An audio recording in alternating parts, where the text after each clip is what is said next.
Hello and welcome back. This is the Walking Dead UK podcast. It is Entertainment Talk's Walking Dead podcast. I'm your host as always, Matthew. Joining me today is David. How are you doing? Hello. I'm alright, how are you? I'm okay, thank you. Joining me as well is Chris. How are you doing? I'm doing fine, thank you, Matt. How are you? Good, yeah. I felt better today physically. Don't know what it is. My cold's sort of going away, so that's very nice. Yeah, so this was for Season 7, Episode 7, which was the penultimate episode for the first half of the season. I've seen a lot of people still not know when the season goes on a break and when it comes back, even though it's done kind of the same schedule for, last 3-4 years? It's always October to December and then February till about April. And there's still some people who don't seem to know, but for some reason, I don't know. Whether this is like their first weekly watch of a season, I'm not sure. This episode was called Sing Me a Song, in which Carl sings Negan a song. I like this episode a lot. A big step up from last week. We had a few different plot lines. We had basically Carl, Negan, and then sort of parts of Jesus. He was sort of there and sort of wasn't. And then like Daryl and Dwight, and then we had the Aaron and Rick stuff, which I thought was quite interesting and a little mysterious as well. And then we had the whole like Spencer, Rosita, Eugene, and who's the fourth character, Gabriel, who had their own kind of little thing. So yeah, I liked it a lot. I liked the Negan and Carl stuff. It was good to see more of the Sanctuary. It was cool to see the kind of iron and all that sort of stuff, and to actually see Carl's injury like properly since it happened. David, what did you think of this episode? I really liked it. After having a couple of weeks of just bouncing backwards and forwards between random characters, it's nice to actually have some of the main cast back. And you know how we always say on Geektown, everything's better when you add Grant Gustin from The Flash. It's like with Walking Dead, everything's better when you add Jeffrey Dean Morgan. You know, so I mean. Just having Negan back, he's just so charismatic. Yeah, and I know he's the bad guy, but a lot of people don't like him. Obviously, you can understand why, but he's just such an entertaining villain in a way that you're not like, oh, hurry up and die, someone killed this guy. It's more sort of like, he's cool, he's a villain. Let him like stick around for a little while. He's doing some entertaining stuff. He cracks jokes and all that sort of thing. Some jokes are more welcome than others, of course. Yes. But yeah, Chris, what did you think? No, I really liked this episode. I thought it was a completely different tone to last episode that we had, and it was good to see that kind of Negan and Carl kind of relationship come to light, which is kind of hinted at in the comics, really, isn't it? Yeah, and it was hinted at a bit in the season 6 finale as well, when he kind of goes up to Carl and sees him. Yeah, I think it was a generally good episode. You get to see Negan just be even more horrible, misogynistic, and completely morally wrong to every person that he has control of. But I liked it, and the thing is, I didn't really think that this episode would have so many different kind of character plots to follow. I didn't, and that was a nice surprise. Yeah. I think it actually kind of worked kind of well. Because sometimes I am quite annoyed by how singular plotline stuff. Yeah. No, I'm kind of annoyed how they jump around like to so many stories and stuff. Okay. But I don't know. I think it worked well, even though I didn't really like the character Spencer anymore. And Gabriel's a bit annoying still. So yeah. Yes, Gabriel seems to have found like a bunch of happy pills, which is really disturbing. Yeah. So should we get into the recap? Okay. Yep. Alright, after tricking Jesus into separating... It does have the actors' names here as well, but I'm not going to read them out every single time. After tricking Jesus into separating from him, Carl sneaks into the sanctuary in the back of one of the Savior's trucks, with intent to kill Negan and his Saviors as vengeance. Although he manages to kill off two of the men, he is tackled to the ground and subdued, but instead of killing him, Negan helps him up and decides to take him on a tour of the sanctuary. Shocked at seeing... actually, let's stop there and talk about that for a minute. So yeah, he kind of tricks Jesus, not in a malicious way or anything, but in more of a just plain kind of tricky way. He tricks Jesus into thinking he's gonna like jump off with him, and yeah, it's pretty cool. This is a pretty big moment for Carl. I've seen that Chandler Rigg said that how big of an episode this was for Carl. David, what did you think of this little opening sequence? I really liked it. I like the fact that Jesus, nothing seems to faze him. You know, it's like the when Carl kind of tricked him into jumping off first, he was like, "Oh, you got me," sort of thing. Yeah, it wasn't really sort of he didn't like seem angry about it. It was like sort of respect for Carl for the fact that he tricked him into it, which I thought was quite nice. Yeah. Yeah. Yeah, and then you got we got to see Carl actually kind of pick up that machine gun and start mowing people down, or trying to, which is cool. Yeah, pretty cool. What did you think, Chris? I think it was kind of a cool first opening scene, and we get to see directly, exactly what happened at the end of last episode, really, and just kind of continue that a little bit on with Carl and Jesus there. And yeah, it was good to see Carl kind of stick to what he had in his mind rather than change it and just do what Jesus wanted to do. Because Jesus is quite a sneaky kind of character, so I guess he kind of respected Carl for being tricking him, really. Yeah, and I think later Jesus goes invisible, which we'll talk about. A very odd scene, but we'll get to that when we get to there. Shocked at seeing Carl, Daryl becomes unexpectedly aggressive, and I think he says his first line of the season. So, when they gave Norman Reedus the script this year, it must have been very, very short, because he's hardly said anything this season. Unless, of course, it's longer for the next half of the season. But yeah, shocked at seeing Carl, Daryl becomes unexpectedly aggressive towards Negan, who merely brushes him aside. He first introduces Carl to his harem of wives, and learns from Sherry that one of the others has been having sex with her former husband, so he calls Dwight up with Daryl and a bowl of fruit, so Negan had a nice little treat there, and orders him to start heating up the iron, or the furnace thing for the iron. Taking Carl into his chambers, Negan admits that he is trying to bond with Carl, as he was genuinely impressed by his initiative in attempting to ambush him. So I think we can break down and talk about that. Daryl kind of sort of stepping up again, in a way that, at this point we know that Negan isn't going to kill Daryl for this kind of stuff, because he obviously wants him around as a future soldier and that sort of stuff. David, what did you think of this segment? Yeah, I mean, it was an interesting reaction for Daryl. I mean, given the problems that when he goes up against Negan, look what happened last time. So that's probably not the most sensible thing to do. But he is in a position where, as you say, I don't think Negan's going to kill him at this point. So, maybe he thought he was safe doing it. The thing with the iron, which is coming up in a bit, I thought was pretty gruesome, but interesting. Very interesting way of kind of introducing that. Definitely. What did you think, Chris? I think this scene was quite good, really, and it's good to see that Carl kind of coming out and being stronger, not kind of hiding away in the back of the van there and trying to sneak it out. He just comes out with a big gun and guns a few people down or something like that. And then you get the kind of response from Negan, who just which kind of continued throughout the episode, of him just being really amazed by how badass Carl is, and the whole thing with the eye. I think it was a cool scene, really.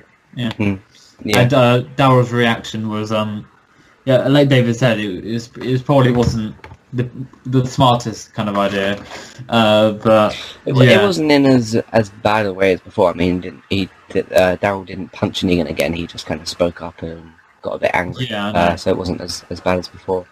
but yeah, still fairly dangerous. Tori, curious about Carl's eye, and Negan asked him to remove his bandage so we finally see it. Even though it's kind of still behind Chandler Riggs's hair, but it's kind of necessary as well. For it to not always be out. Yeah, sorry, curious about Carl's eye, Negan asked him to remove the bandage and when Carl expresses reluctance, he angrily reminds him that he owes him for the two men that he killed. When Carl reveals the huge hole where his right eye was, Negan begins to rave about how disgusting it is, which is... I can see your socket! Yep. So what did you guys think of the eye? Yeah, I mean, the great bit of makeup again, and I thought Negan's reaction to it was brilliant. The whole sort of thing where he's going, Come on, can I touch it? you know, that sort of stuff, I thought was absolutely brilliant. Yeah. And I mean, it's gruesome, but it really does make you kind of laugh and just says something about that character. I really like that, and it also. The whole thing about, you need to show me because you owe me two men is sort of also shows how he treats people kind of like commodities as well, which I thought was interesting. Yeah. So, yeah, it was a really interesting scene. What do you think, Chris? Yeah, I think it's quite a funny scene that was kind of light-hearted in a way that you didn't really want to laugh at it, but you ended up laughing at the end. Once again, they did a really good job with Carl's eye makeup and everything like that. But it really just goes to show like how Negan's sometimes kind of like childish in his ways, and he knows that, but yeah, he just does it in a kind of mocking way, and it's a way for him to express dominance, I guess. Yeah, just in like a controlled way. Yeah, because he's not like smacking Carl around and stuff. It's in a what did you say? He said something when he was talking to one of his like henchmen, like Fat Joe or something like that, and they were having like, I can't remember what he said now.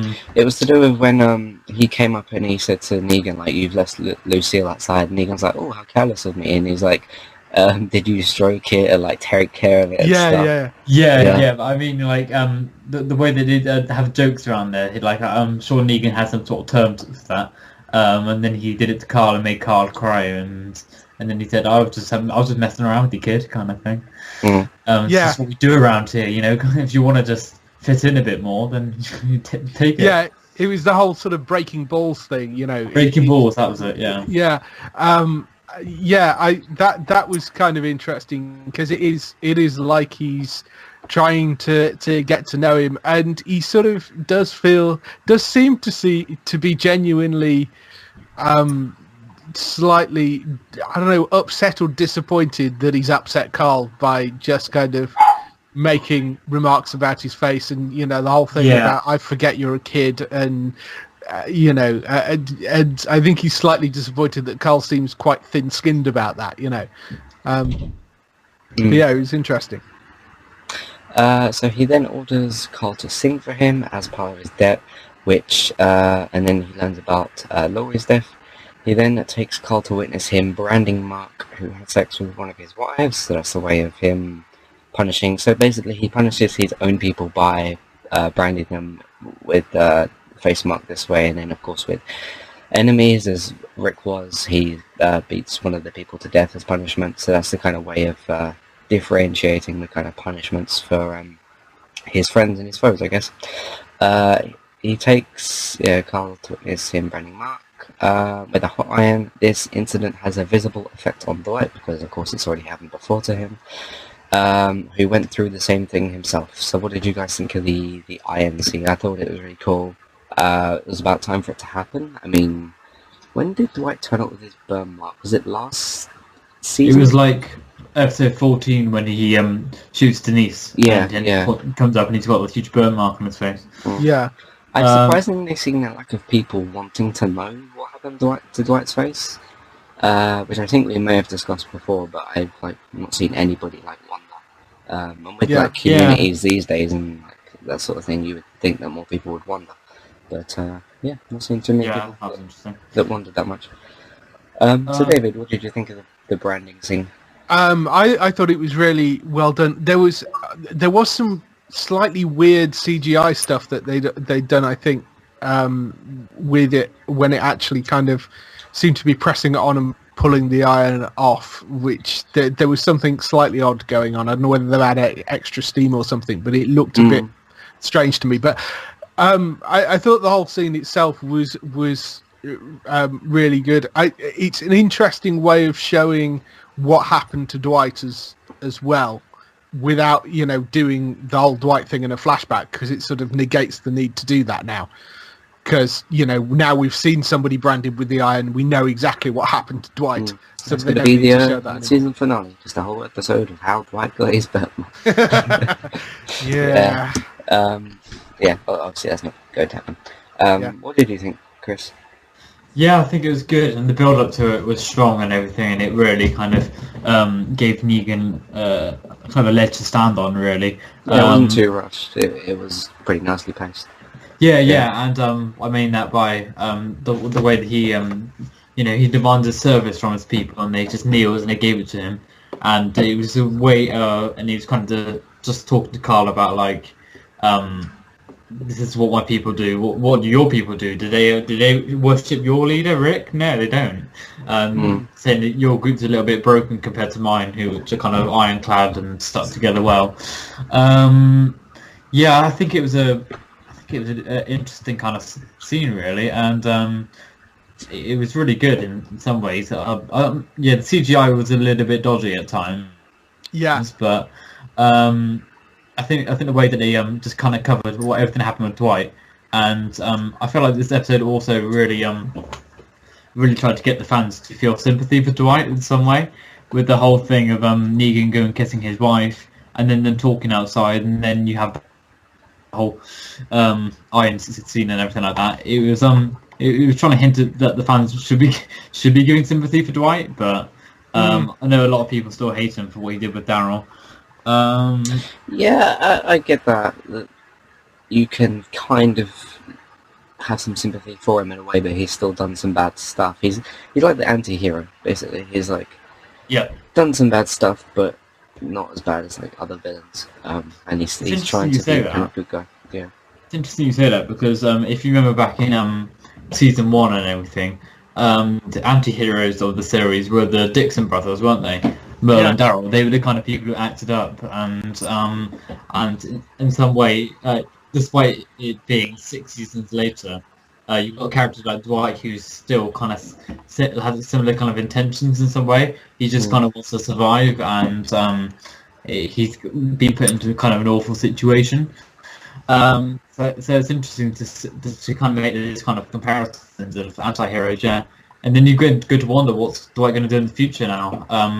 I think it was at the end of the episode where he posted something through Daryl's box telling him to go, and maybe Dwight wants out as well, because he doesn't seem too happy. He doesn't get any sleep or anything. Yeah. We shall see what happens with Dwight. So, at the same time, Rick and Aaron, so this is one of the other separate storylines, plus Father Gabriel and Spencer go on individual supply runs to provide for the Saviors yet again, because you can see Rick is worried about it, obviously because of how things turned out last time Negan showed up. Rick and Aaron scout a hideout that may have vitally important things, but discover they will have to traverse a large body of water filled with walkers. That was almost hard to say, to reach it. So let's talk about that bit first. It was a little mysterious. They're basically just going in more supply runs because, Rick is still capable of a lot of things. He's obviously a badass still. He needs to provide for Negan so that he can kind of keep him at relative arm's length. So that he can kind of still please Negan and, still provide for him. And it was cool to see Aaron again going with him. I like when Aaron's, as you could say, out in the field. It would just be nice to see is he his husband at this point, or still his boyfriend, Eric? It would be nice to see him maybe a little bit more. Yeah. So it was really cool. It was a little mysterious as to when they get to that sort of bridge thing and you see the water of walkers. I'm going to say that wrong at some point. And then you kind of see this like house thing on the other side, so it'd be interesting, like what's there and what's going on there. David, what did you think of the little mystery supply room? Yeah, the Rick and Aaron scene I really quite liked. I thought that was an interesting setup with all the notes kind of left around on the boards and stuff. Not entirely sure about the sense on going out in a boat that's full of holes into a sea of walkers, but you know, the guy that obviously set that up did a fairly sensible job. Unfortunately, he seems to have been overrun. I'm assuming he is dead in the middle of that, so you know, we'll see. But Yeah. but yeah, nice scene. I like that. Yeah. And When you also they came got out with the... Sorry, go on. yeah. I was going to say you also got the Father Gabriel stuff with his argument with Spencer, which was quite funny as well. Which Gabriel then like walks off on his own. Yeah. Which was odd, but he should be okay. There was a like wooden sign that had black writing on it. One, Yeah. I did not have enough time in the scene. Like there wasn't enough time in the scene to read it. Two, I could not hardly see it. Anyway, so I don't really know what that was about. But it was just a sign that the guys left. Chris, what did you think of this supply room? I think it was kind of an interesting kind of little side story to the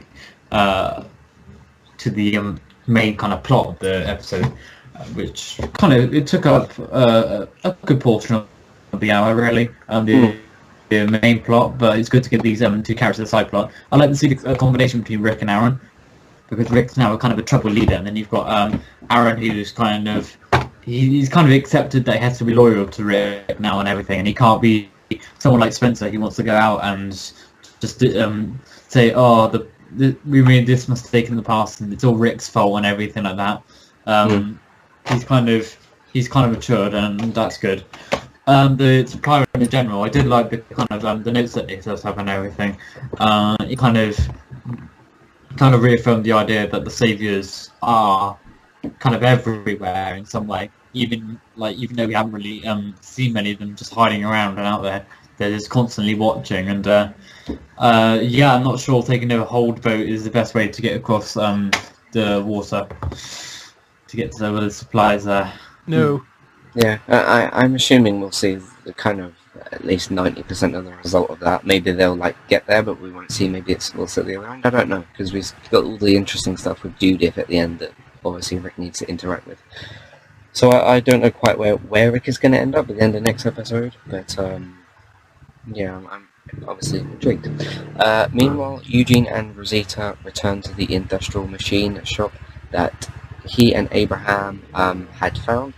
There, she demands he make her a bullet, and quite strongly demands. And there's a moped outside. As he said, It's like Carol's arrived. yeah, maybe. Eugene refuses, telling her that her plan is not likely to succeed, but she continues to insist, and eventually tells him that he has let down everyone who helped him. That's the only reason he's alive is because people felt sorry for him, and that manufacturing a bullet would be the first useful thing he's done. I've not seen many people, in fact I've not seen anybody online or anything that says that this is a good idea for this Rosita thing. Like, not the storyline, like the idea of what the character's doing.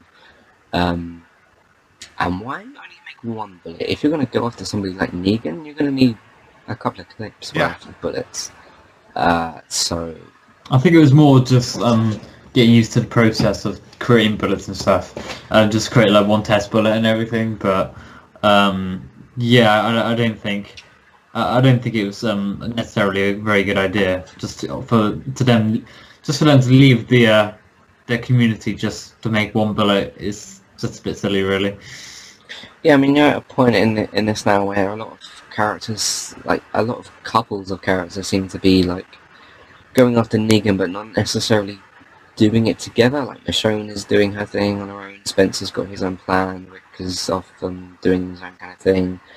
I do like the whole thing with Eugene's character of like he's basically thinking this is the only kind of thing I can do, so I Yeah. get to do it, because he's not a fighter, he's more of the intelligent sort of, if I'm going to use a CW shows, he's kind of like the Felicity or the Cisco, somebody who isn't going to be out in the field, or like a Chloe from 24, somebody who's like the smarter person who's going to do the kind of behind the scenes stuff. So I like that about his character as well. Yeah. What did you think, David, of the storyline?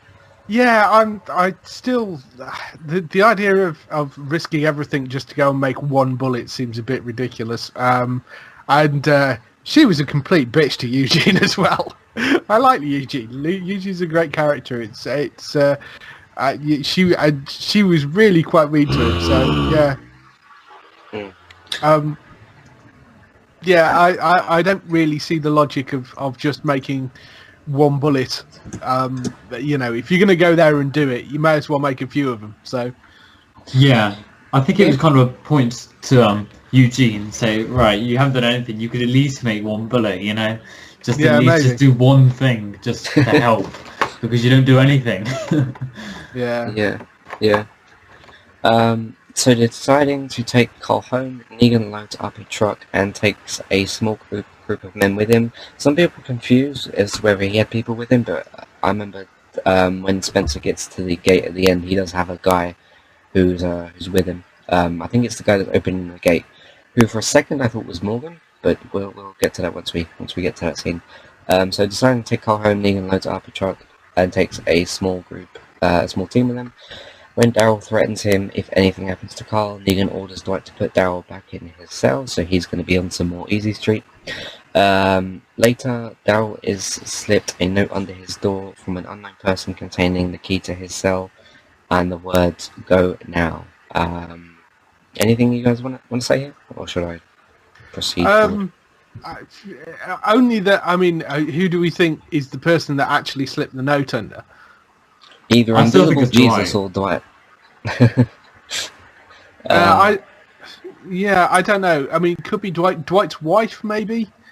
Maybe Jesus is like a less likely person, but he's because Jesus doesn't potentially. Does Jesus even know that Daryl's there?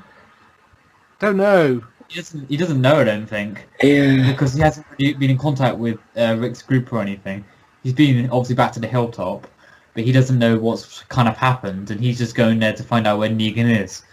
So I guess Jesus is kind of less likely, but plus either Sherry or Dwight, I think.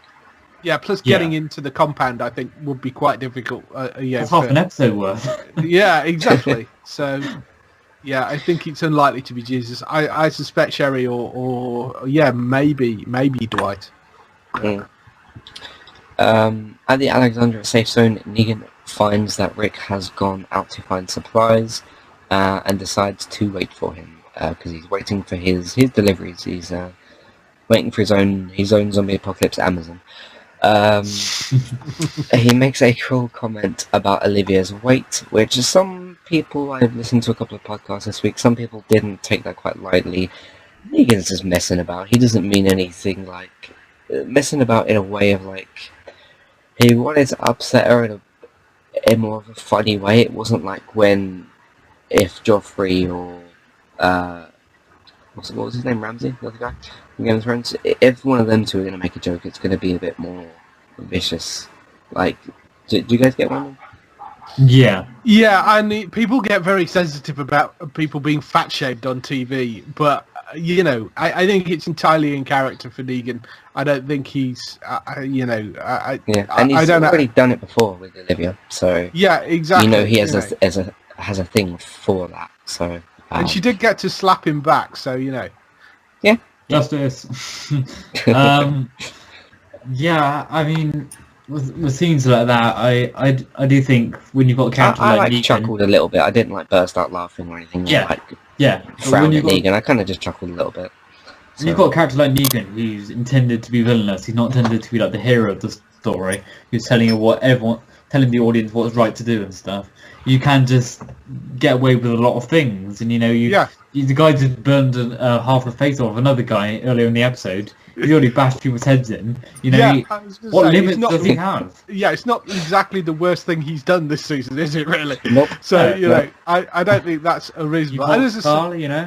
Yeah, I was just say he does attempt to apologise afterwards, And, it's not sincere there, really, is it? No, he attempts to apologise, offers to have sex with her, and then she slaps him. So, and it turned out as an offer. But if you watch The Talking Dead afterwards, they talk about the slap, and Jeffrey Dean Morgan had said, "Go for it," and actually hit me. So, and she had warned him that she's not as timid as the actress isn't as timid as Olivia. So she really lumped him one, and he was like, and that the take they used was the one where it actually connected and she actually hit him. So the look of shock on Negan's face was Jeffrey Dean Morgan's genuine look of shock when he got hit by the hand. Yeah, since every scene he's been in, he looks like he's having an absolute ball of a time on this show. Yeah. Yeah, he's loving every single moment of it. Which, if anybody's working on The Walking Dead, wouldn't you love every moment of that? So yeah. Except for how warm it would be down in that area, like you'd be sweating the entire time. Yeah. In the UK, we don't use that kind of stuff, so Yeah. Yeah. So he makes a cruel comment about Olivia's weight, which causes her to cry. He attempts to apologise and offers her sex to pass the time, and she angrily slaps him, which we've spoken about. Ignoring this, he instructs her to make some lemonade and asks Carl to give him a tour. After a brief tour of the house, so you get like a mini little montage of Negan going on to different places. Brilliant. And then him like turning on the tap and stuff like that. The thing on the carpet I loved, where he's got his shoes off and he's kind of rubbing his feet on the carpet. I thought was beautiful. Played a little bit of darts with Carl, so that was kind of funny as well. Yeah. So after a brief tour at the house, Carl introduces Negan to Judith, to whom he takes an immediate liking. Doesn't exactly introduce. He just Carl definitely tries not to introduce Negan to Judith, but he's just like, there's nothing in here. God damn it! Off from that baby. Yeah. After finding a batch of supplies, I was going to talk about the Negan bit, but there's a Spencer bit here as well. After finding a batch of supplies, Spencer finds Rosita and Eugene on the road and drives them home, arriving to find that Negan and the Saviors are there, and Negan sitting on Rick's porch with Carl, enjoying a glass of lemonade. So Spencer finds this zombie and he pulls it down, which I imagine there must have been a couple of different takes, because I imagine he may have slipped over a couple of times, or the zombie landed the wrong way, or something like that. So that may have been a little funny. He finds a nice bow and arrow, which reminded me of Arrow itself. Yes. What do you guys think he's going to do with this? Is he going to try and shoot Rick or Negan or both of them? I don't think so. I don't think he's got the balls to do it, to be honest. Yeah? for all the posturing, He seems a little gung ho at the moment. I was like, wanting to do something about this stuff, but he knows that Rick and Carl are a valuable kind of combination of people that he needs to keep around, especially in this episode.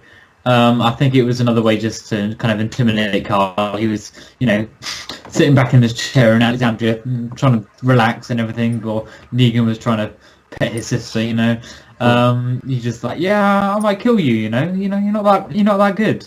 But I think I don't think it's about him not having the balls. It's about whether he sees Carl or Rick as valuable people, and I still think they've got some value in him for He also says when Spencer comes up to the gate and Rosita and is it Rosita and Eugene there with him? Yeah, because Aaron and Rick are still off on their other thing.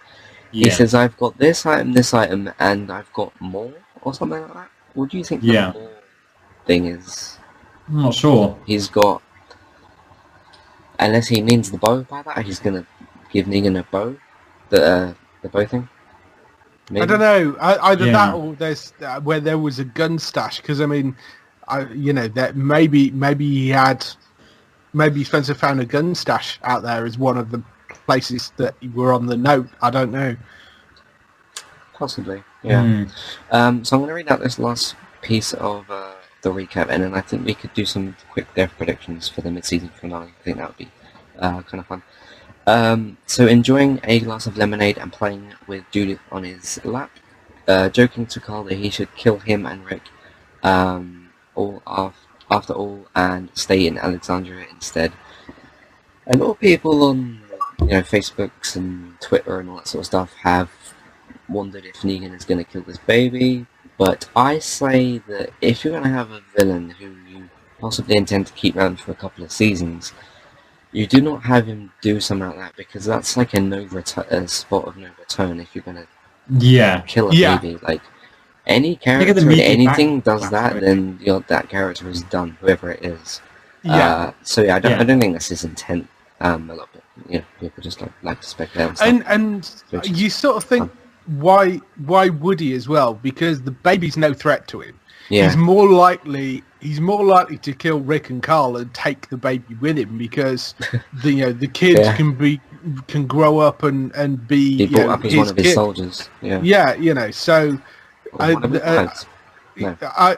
don't see any reason why he killed them. I don't think he would kill Rick and Carl anyway. I don't think he's he's I've considered the characters that Negan isn't going to kill at this point, and that's probably Daryl, maybe Michonne. He hasn't really had a ton of interaction with Michonne, but Daryl, Rick, Carl, because those are kind of the main people to him, I think. Because he could have killed either of them at this point if he wanted to, if he felt like he was going to. He's had plenty of opportunity. But yeah, should we do some quick death predictions for next week? Yeah. Okay. So I'm going to go with Spencer. Yeah. And I don't think it would be anybody like Carol or Daryl or anyone big like that, because 7 episodes ago we had Glenn and Aaron. Maybe Olivia could get killed some way, or Aaron, is he a possibility? Maybe, yeah. Yeah. So who do you guys think? I think some sort of smaller characters like that could go. Yeah, some Alexandrians are probably going to go. I would agree and say Spencer, because he's on a pretty dangerous path. He is on a dangerous path at the moment. Yeah. He's currently going against he's currently going against Rick's kind of ideals and everything. And Negan even sees this kind of conflict that they have, and he's just like, well, Rick's kind of a good leader in some way, and the fact that you're not gonna just get a gun and shoot him, so you're a bit of a coward, aren't you, Spencer? And you'll probably end up killing Spencer or something like that. Yeah. For seeing that kind of cowardice in him when he sees such a strong kind of personality from Carl. So yeah, I think Spencer. I'm sort of with you on Spencer. I think Spencer will try to offer something up to Negan. Do something stupid, or try and ingratiate himself with Negan by offering a load of stuff up, maybe, and having not done it through Rick, and try to cut Rick out of the loop. And Negan won't like that, because he sees Rick as the leader of that group. Yeah. So that's a good possibility of happening. Yeah. So I think Spencer will be thinking he's trying to be clever and try to ingratiate himself with Negan, and that's going to get him killed. He's just a very deluded character at this point. He doesn't see everything that Rick's done for the group. Even if it has got a few people killed, they would have been killed anyway by the wolves and all the walkers heading their way and stuff, Yeah. Rick's actually done the best he can to kind of save the group, even if he made the mistake of going out and killing like a lot of Negan's people. Sorry, I think David, carry on. The possibility of the biggest character death is maybe Rosita. That's because of this whole gun thing. That's just one thing that's kind of on my mind. If they wanted to kill off somebody, it's not like a massive character, but somebody that's relatively big that I feel like the community would take to heart. And plus, Yeah. because she's got this one bullet storyline.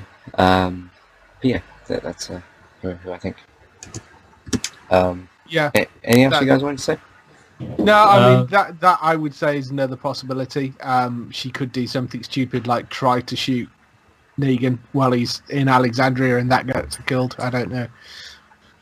Yeah, Yeah, she maybe I like don't think, misses or something like that. Or what about if like she misses and then Negan just makes her one of his wives or something? Maybe. Yeah. Yeah. If Negan's gonna kill anyone right now, it's either gonna be Spencer and Alexandrian, or it's just gonna be, I don't know. They might go to like some sort of war or some sort of fight where it just end up getting caught in the fire and stuff. You know, we don't know when they're actually gonna go to battle and everything yet. So I think it's more kind of torture at the moment. Yeah. You know? So you think something of like one person takes something a little bit too far and then one person shoots and then somebody else does something else and then it kind of just leads to a big kind of thing. Yeah. That's a possibility as well. Did you want to do any comic talk this week, Chris? Yeah, we could do. Okay. There's a lot we can cover. Yeah. Sure. Cool. All right. We can do some of that. So thanks everybody for listening. If you do not want to stick around for the comic book section of this discussion, you can find us on the internet if you type in entertainmenttalk.org into your little web browser. If you'd like to get in touch with us on Twitter or talk with us, discuss things with us, or follow stuff on the website, you can follow us at eTalkUK. You can also follow us on Tumblr and Instagram and various other different things that I recently made. Just because why not? If you have any inquiries, any feedback, or any topics or anything for any podcasts that we do, you can email entertainmenttalk@hotmail.com. Thanks for listening, guys. We shall see you for the comic book discussion after this. Alright.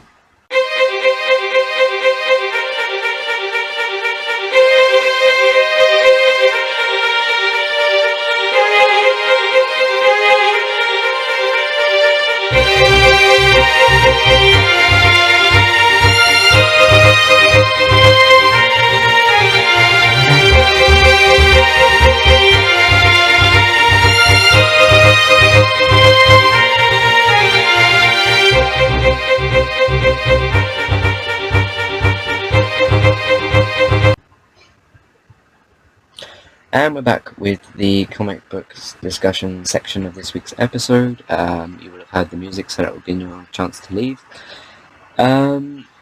So some people have been saying as to whether Rosita is going to take Holly's role in the comics. I know we've discussed this a lot, and it's still something that hasn't happened, so we can still kind of discuss it. Right. Obviously, with the Holly thing is when Negan brings Holly back and goes to do a trade with somebody. And then I can't remember who ends up holding Holly, but they get kind of freaked out, and you don't hear it because in the book, but you see like a grr sort of thing, you know, the zombie growling and stuff. Yeah. And then the character takes the bag off of the head, and then Holly is revealed to be a zombie.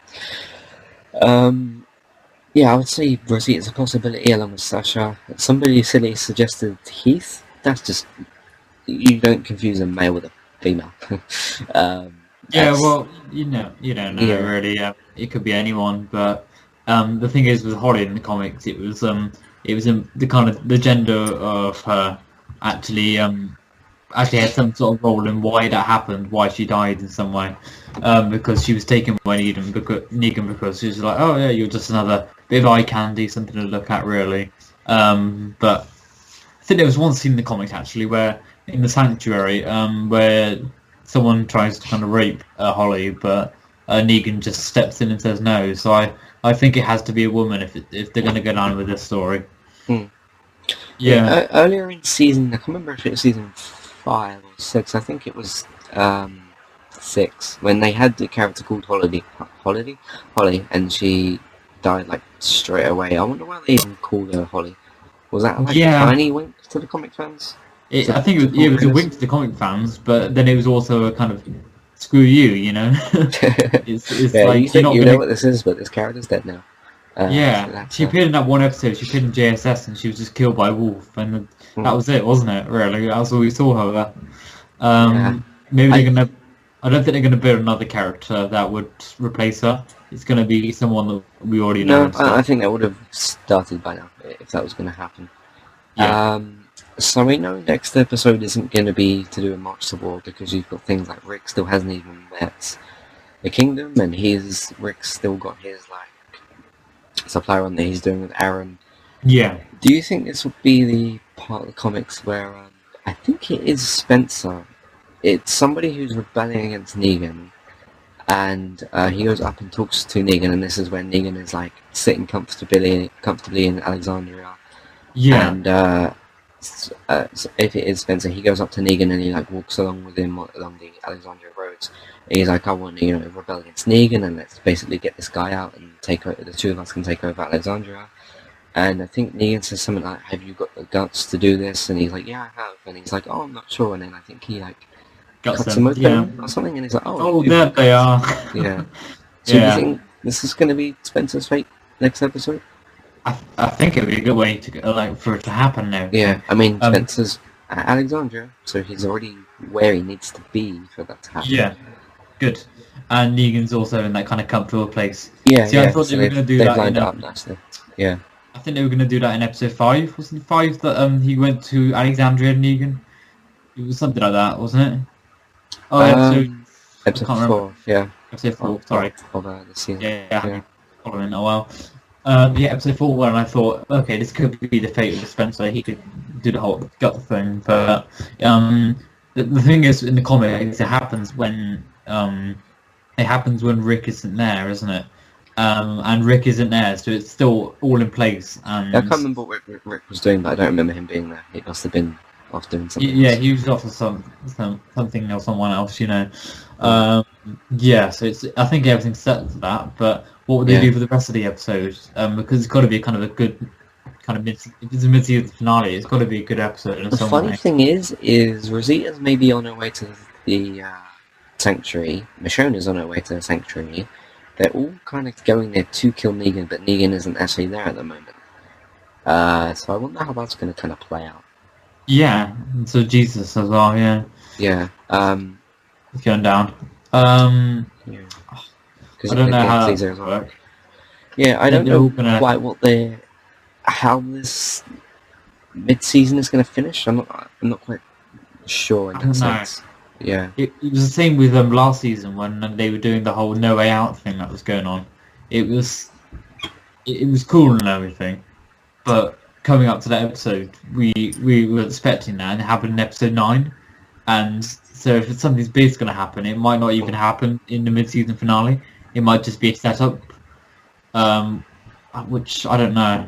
Which the wait isn't that long. I mean, it's already halfway through December, and it'll be December 12th by the time it finishes, and it'll be January soon, and then it'll run around in February. So it's not like this mid-season break isn't anywhere near as bad, because then you still have people doing stuff for Christmas for 2 weeks or whatever, and then you just have a month of wait.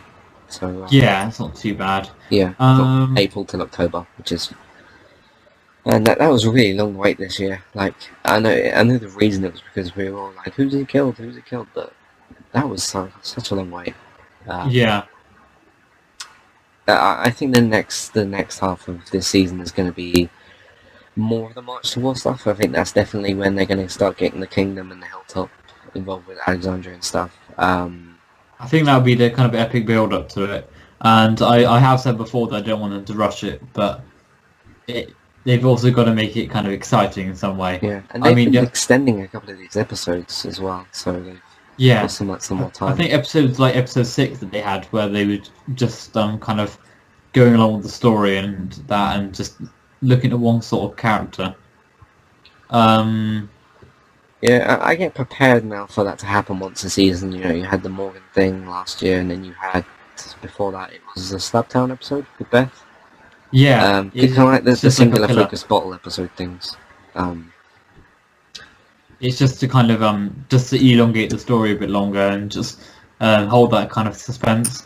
Because I think even TV viewers at the moment are still thinking, okay, when they're going to battle, surely it's going to be some sort of battle. It's not going to be like this forever, Which is good. They know what's coming, but they might have to wait quite a bit longer. Yeah, it's a case of just getting to that point now of like start making these groups meet up and start kind of discussing what you're going to be doing and that. And yeah, I it's TV and they do some different stuff. One thing we spoke about a lot last season. I know we only did half the season because that's when we just started. Yeah. They haven't really done any future winks that much. A lot of people said that in episode 6 some of those zombies looked like Whisperers. None of them look like Whisperers to me, and it's really, really early to do Whisperer stuff right now. I mean, you've got the build up to the war, then you've got the war itself, then you've got the new beginning, then you've got the Whisperer stuff. So I think what they did, what they usually do in their trailers for Comic-Con, is that they show that little bit at the end where it's just kind of a hint to some sort of future storyline and stuff, because they showed the Tara and Heath thing, and they showed all the zombies, and everyone was like, oh my god, it's Whisperers. And in some way it kind of fooled me, but I don't want them to bring the Whisperers this early. no, there's no need to. You have this whole massive Negan plot, so... Yeah, exactly. And they showed that promo photo. You saw it because you showed it to me as well. Yeah, the one with the head on the stick, which looked a little bit like Ezekiel, but it wasn't his head, but it had like it can't have been his, because that would have been too much of a spoiler, really. Yeah, it had like his kind of dreadlock hairstyle stuff. Yeah, but it wasn't. Yeah, it wasn't his head. When I saw that, I was like, really, already? Like, this was before Negan's killer had been revealed. I was like, all right then. All right, sure. Yeah. Yeah. Do you think they're gonna show the Whisperers in the trailer for whatever season the Whisperers are gonna be in? I think they showed the tiger and stuff. Yeah, I think they will.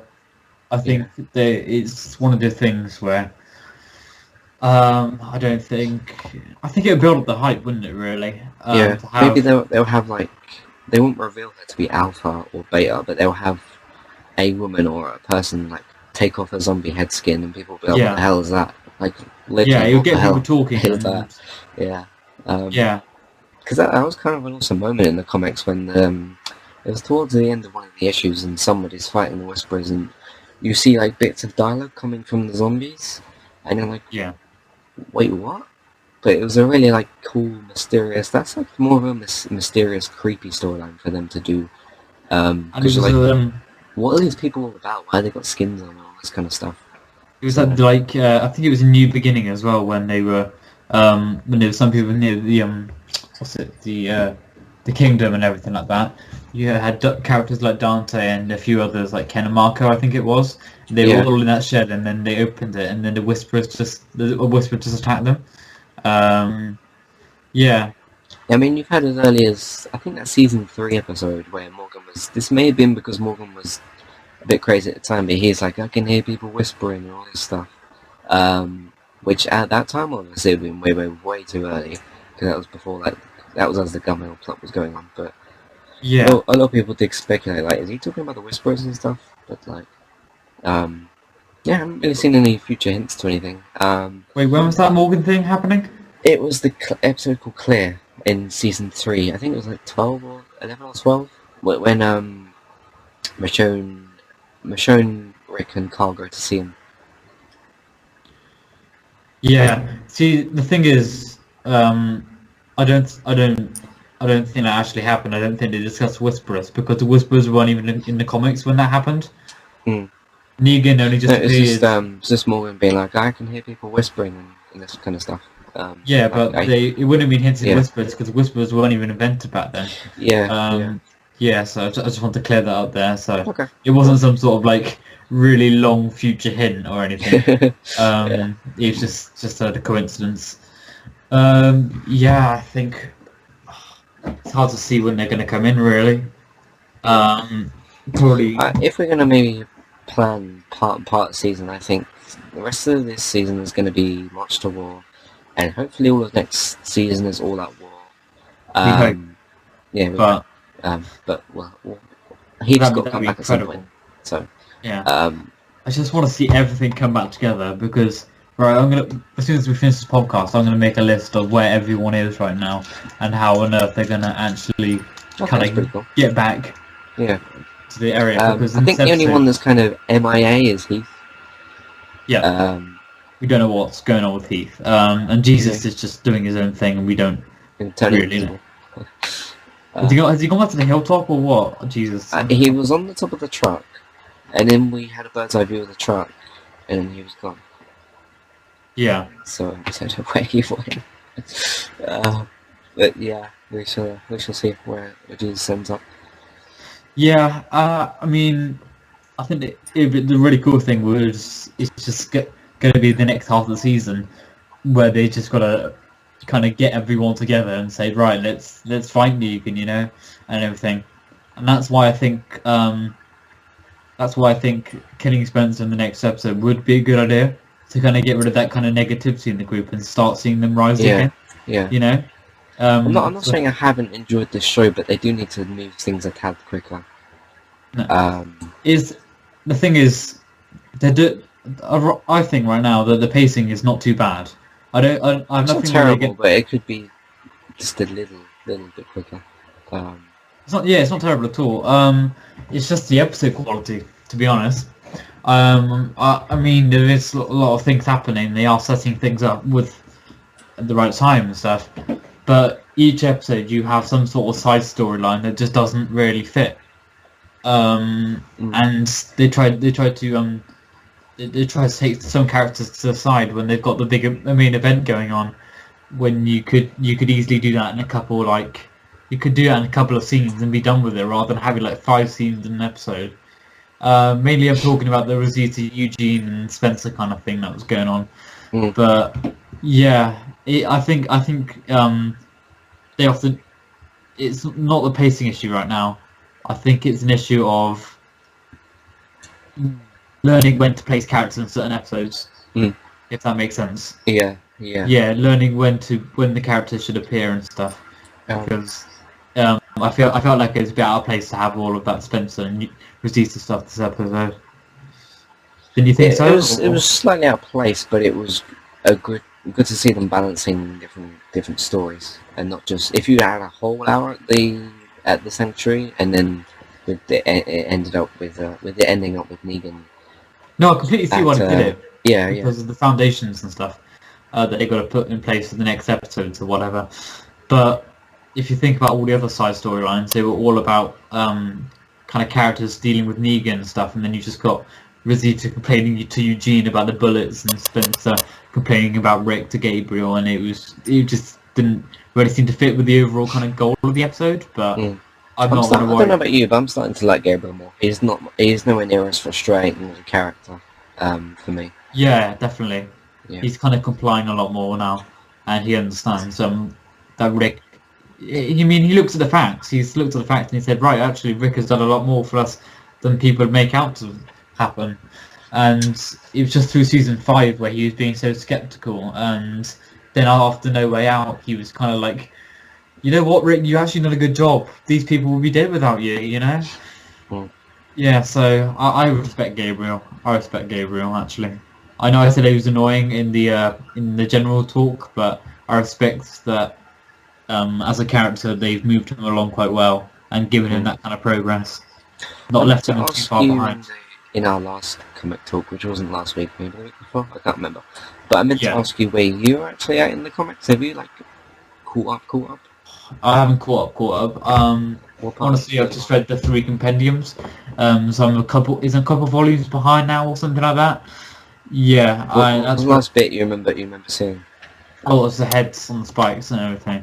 So I'm quite far behind in some ways, but But I feel like I don't need to catch up immediately because the TV series it's not going to be hinting at anything with like apparently there's a new character called Besa or something like that.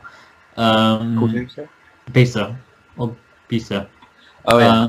In the comic book series, I feel like the TV show isn't going to get to that point for a while, so I don't need to catch up yet. But I do read them as they come out. Yeah. See, I'm just waiting for more compendiums, to be honest, because it's cheaper. Yeah. Yeah. But yeah, I respect that you kind of keep loyal and just keep buying them and stuff. Keep. It's also like spoilers and stuff. You know, I don't want to see spoilers for things. Yeah, I get that. Yeah. I don't really. I'm just too like at this point. I'm just too like I have to read it. I have to know like what happened, even though it like take 20 minutes. But Yeah, I mean, I haven't don't spoil anything for me because I haven't really Okay. read the comics and stuff. But do Rick and everything just go to get to battle like they did with Negan with the Whisperers? It is a bit different, and Kirkman said, like, don't worry, this war isn't going to be like all-out war. It is a bit different in certain ways. It's still really, really interesting. Yeah, I'll give it a read. But let's go back to this episode and everything. Okay. I think one thing we've kind of neglected talking about is like the main actual plot, rather than complaining about the pacing of the show. We haven't really looked at the main kind of storyline which happened, which is Carl and Negan at the moment. A lot of the first few scenes with Carl and Negan was taken pretty much directly from the comics, wasn't it? When you just tell Carl to look at the woman's tits and stuff. Yeah, that was all the comics. the whole shooting guys thing wasn't. It was still really good, but it wasn't as like impactful. I mean, in the comics, like Carl is 9 years old. He can barely hold this gun. I think he falls over because he's shooting this gun, and yeah, but you can't help it. You know, Chandler Riggs is 17 or something now, so you can't. There's no way you can make him play like a 9-year-old. That's fair enough. Yeah. I mean, in the comics, I have to say, despite Carl being a badass in the TV series, in the comics, I prefer him a lot more. He becomes a bit of an asshole after All Out War, but we'll forget about that. It's just, I don't know. In the comics, he was so young at the time, and how Negan was just trying to intimidate him, and it didn't really work. It was just such a badass moment. I think in the TV series it was well done, and I don't think they could have made that scene any better with what they had. What did you think of it? That scene, not the comic book comparison or whatever, just that scene on its own. I did like it. I did really enjoy it a lot. It was over pretty quickly as well. It was like he picks up the gun, like loads it. Once he's loaded the gun, and it was like still a machine gun. I thought, oh, this is going to be really cool. I've been waiting for this. So one of those kind of moments, you know, the moments we wait for. He took out 2 guys, which was the same amount, and then Negan put one of his guys in front of him. Yeah. So He was just like, still worked really well. hey, shoot him, not me, you know. Yeah. Yeah, it was just a moment of Negan kind of realising how Carl is probably a lot stronger than his father is right now. Yeah. And I liked Carl saying, like, I want to see Negan. I want to see Negan. He killed 2 of my friends and all that sort of stuff. So that was quite nice and impactful. And then Negan kind of responds like, "Hey, you killed 2 of my men as well, and you've got to do everything you can because I've been nice to you and everything." But yeah, I don't know. I think it was a decent scene, if I'm honest. I mean, the whole like Negan Carl stuff in this episode worked really well. It does work well. The whole like sing me a song and the eye thing and the stuff with the brothel and the Negan's wives, that all worked really, really well. Yeah, I thought it wasn't just I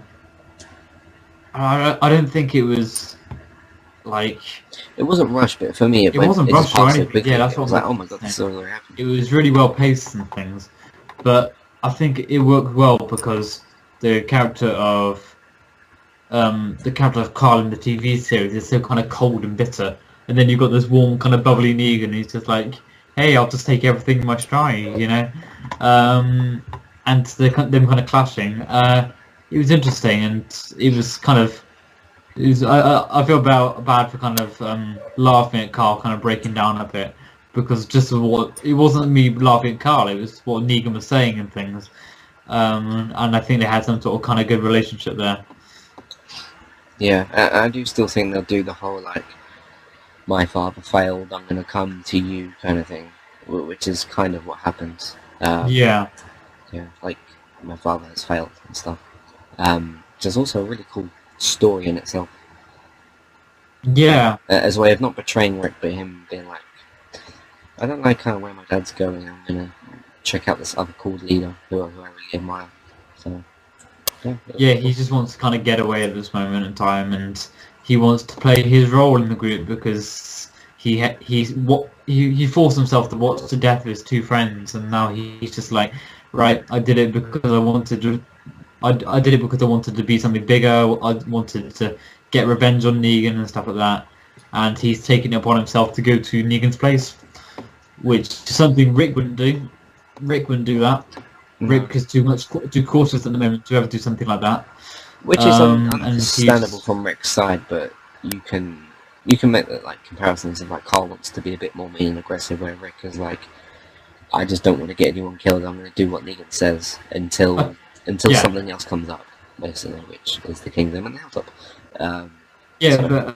Okay. So who do you think? Or if it might be a group of characters or whatever, but who do you think is going to kind of really boost Rick to kind of stand up to Negan and stand up to the big bully that's kind of bossing everyone around and, you know, getting some sort of, like, battle, I guess? I think it'll be a mixture of a couple of characters. I think maybe that, like, Daryl will escape and come back, and I think that he'll have maybe like Carol and Morgan will come back on their own, and they'll be like, look, we can do this. We've met these people and that kind of thing. Yeah. Yeah, See, and then have the like thing a is big, now, you know, they're like community meetings and stuff, and then have Carol and Morgan make a nice speech and be like, look, this guy also has a tiger. So that's yeah. I think the one thing that would, I think it's going to work well if they do it in the next half of the season, is to kill off another big character. To be honest, another big character before the war starts. Yeah. Because I feel like killing off a big character, killing off a big character before the war starts would spark the war in some way. Yeah, set it off, kind of. Yeah. It would be some sort of, we're going to get vengeance to this. We're going to avenge this fallen man or woman, you know. And I think I think they could easily do this, because Daryl hasn't been appearing that much, you know, in the past few episodes because he's been with Negan and stuff. Yeah. And he's a bit broken. He's a bit like siding with Negan. I feel like if he escapes now, Negan's going to want to come back for revenge, and he'll kill Daryl, and then Rick will be like, right, that's it, no more. We're going to war, you know? Yeah. Yeah. So that will obviously have some like impact on the fans, but then again, they killed Glenn, who was another fan favorite. So I don't know. I think that'd be a good way of going though. What do you think about that? Morgan's a possibility of somebody that can kill. I've looked at Morgan for a while at that kind of as an option. But then again, what has he done this season? He's been in one episode. You know how they like to do before like a proper death. He's had all that kind of character build up and whatever. And I know Daryl hasn't really been in many episodes either, but he has obviously been through a lot in this half of the season. You know. So maybe they're going to go in a whole Morgan arc next season, or some sort of kind of change in ideals or whatever, and they'll just make us feel sorry for him if they're going to kill him off. I don't know. What do you think? Yeah. I don't know. It's a point of like waiting for it to play out and see what obviously the writers have to do and stuff. Yeah. But I don't have like massively high expectations for this mid-season finale. I'm just kind of like, it's going to be more set pieces, and then hopefully next half of the season they start to put things more into place, because obviously there's not enough time in 1 hour to get all this stuff done. So I think it was during the war, wasn't it, when Negan goes outside of Alexandria, and the whole thing with Andrea in the tower, and she starts shooting and stuff, and then Negan starts throwing like bombs into there, and like nearly that was Steve. crazy. Yeah, that was crazy. Yeah. What if they do something like this in the mid-season finale or something like that? Was it Heath legs got blown off, didn't it? Yeah, his leg fell off, and wasn't it Denise who died or something like that? I think so. Yeah, Denise died, and they had no doctor there. And then that's what happened. Michonne, Andrea, and Dwight had like a fight in the tower. No, it wasn't Dwight. It was some like just random savior, I think it was, who decided to go and attack Andrea, and then they knocked him out of the tower. She throws him out, and Rick thinks, "Oh no, Andrea's just fallen from the tower," and he gets all anxious. Yeah, because he had a second lineup, didn't he? Which he didn't kill anyone in. And then he retreats and everything.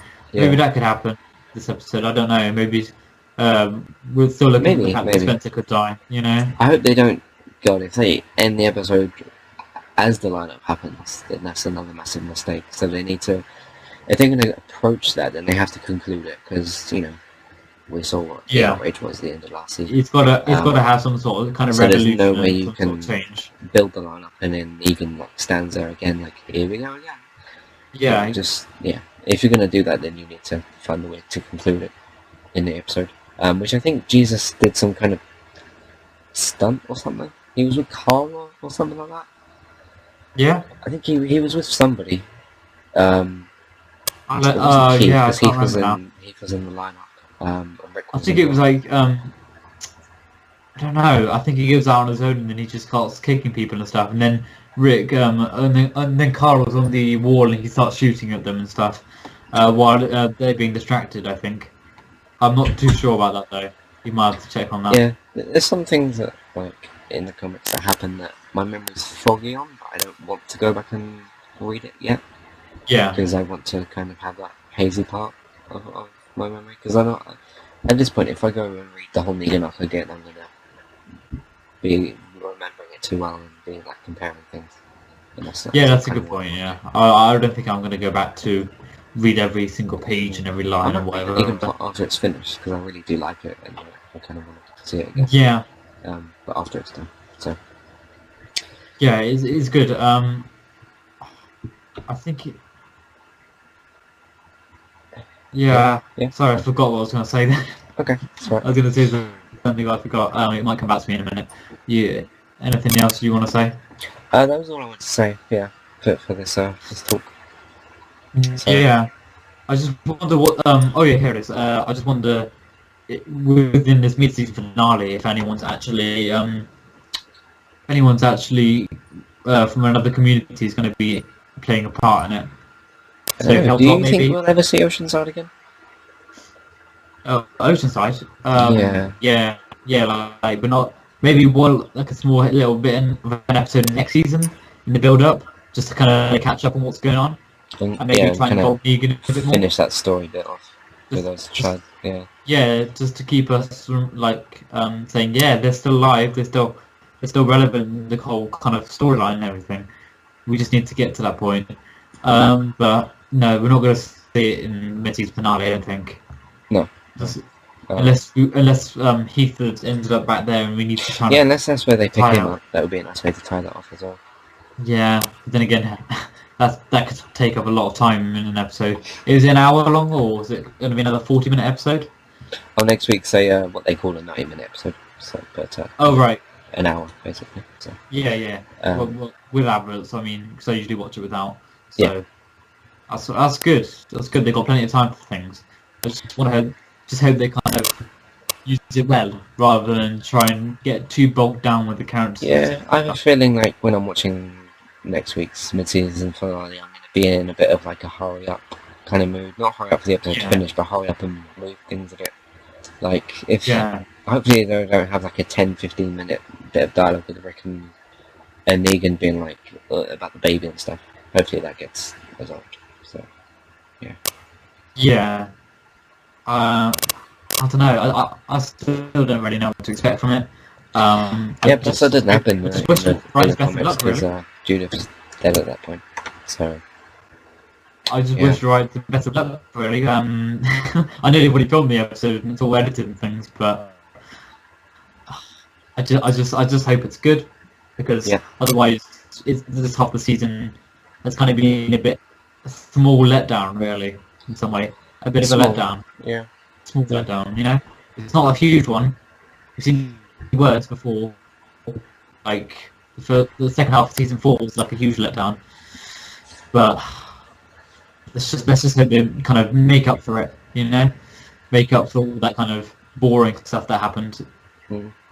Yeah. I mean, it's never really that boring in Walking Dead. I'm just saying, at some points they get too bogged down in the character storylines that they forget the overall kind of plot, you know? yeah, and I do feel like they're a little bit struggling with the volume of characters they have. Oh yeah, I definitely. do feel like that. Like They you that's have where what, they need to get into more 30 pace. something characters, and you give an episode to 2 people. Yeah, well, a lot of that Alexandria don't even matter anymore. Like, we haven't even seen Eric in ages, have we? He's like Aaron's husband, doesn't he, or boyfriend or whatever. Yep. They kind of just said, yeah, he's there, he's just not doing anything. Nothing you'd see, you know. He's probably just eating dinner right now, to be honest. You don't need to see that. Yeah. Yeah, they've got to get all those characters together, otherwise it's going to be a bit of a jump back and forth mess, which the Walking Dead comics actually did well at avoiding. You know, they had specific locations and stuff, and they made it clear of where they were and stuff. Yeah. And they didn't have episodes like episode 5 when they go to when we visit the hilltop and everything. They don't really have anything like that in the comics.